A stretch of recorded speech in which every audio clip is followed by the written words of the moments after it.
ভাই জি জি আব্দুল্লাহ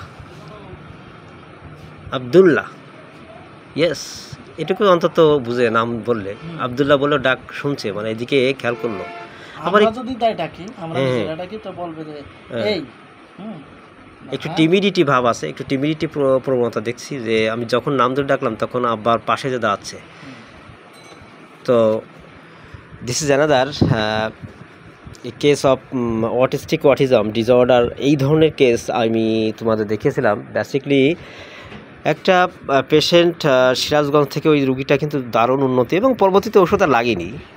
আমরা case history করে ওষুধ দিয়েছিলাম আর্নিকা, বিকজ ওই বাচ্চাটা যখন মায়ের গর্ভে ছিল তখন সে আঘাত পেয়েছিল মা, এবং সে আঘাতের দরুন তার জন্মকাল থেকেই ওই অটিস্টিক প্রবণতা বসে ছিল, এবং বহু নিউরোলজি ডাক্তার দেখিয়েও কোনো রেসপন্স হচ্ছিল না বছর বছর ধরে। লাস্টে আমাদের আর্নিকায় সম্পূর্ণ ভালো হয়েছে সিরাজগঞ্জ জেলায় ওই রুগীটা, পরে আর ওষুধ দেওয়ার লাগেনি। আমি এই কেসটা আমাদের একটা ব্যাপার দেখতেছি যে ওর আব্বা বলতেছিল যে কখনো কখনো কখনো কখনো নাম ধরে ডাকলে ডাক শুনতেছে, বাট কখনো কখনো স্বাভাবিকভাবে মানুষ যেটা বাচ্চারা বা যেভাবে চলাফেরা করে এরকম প্রবণতা না দেখা যাচ্ছে না।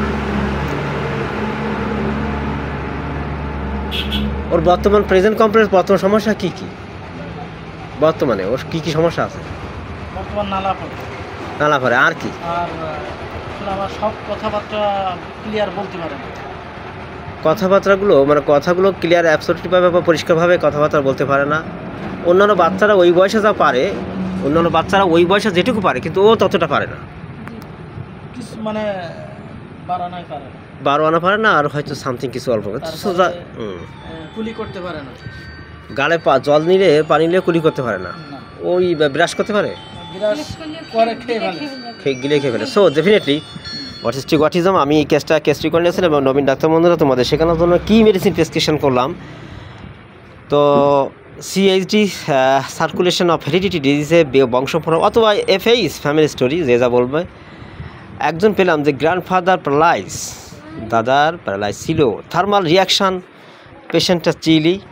পেশেন্টটা চিলি শীত কাতর, ডিএএফ সুইট অ্যান্ড স্পাইসি ভাজা পোড়া পছন্দ মিষ্টি, tongue salivated, SLC thinly emaciated, catches cold very easily, অত্যন্ত ঠান্ডা সর্দি বছরে প্রায় লেগে থাকে, ঘন ঘন ঠান্ডা সর্দি লাগে, ঘন ঘন ঠান্ডা সর্দি লাগে, শীত কাতর, ভাজা পোড়া খাবার পছন্দ, স্লাই বা লালা কিছুটা আছে। যদি এইগুলো বিশ্লেষণ করা হয় এবং ডিজায়ার টু ট্রাভেলস ফর ট্রানকুইলিটি, ওর বাবা ওর মা আমাকে বলল যে ও সারাদিন ঘোরাঘুরি করতে পছন্দ করে, সারাদিন ঘোরাঘুরি করতে নাকি পছন্দ করে। মানে আসলে কেউ কোনো বাচ্চা বা কোনো মানুষ আছে ঘরের ভিতর থাকতে পছন্দ করে, আবার কেউ আছে সারাদিন দৌড়দৌড়ি ছুটাছুটি, এখানে থেকে ওখান থেকে এখানে, এইভাবে দৌড়দৌড়ি ছুটাছুটি, বাইরে ঘুরে বেড়ানো। এই ডিজায়ার টু ট্রাভেলস বা ডিজায়ার টু এখানে মানে ওপেন প্লেস, এখানে ওখানে দৌড়দৌড়ি ছুটাছুটি পছন্দ করা।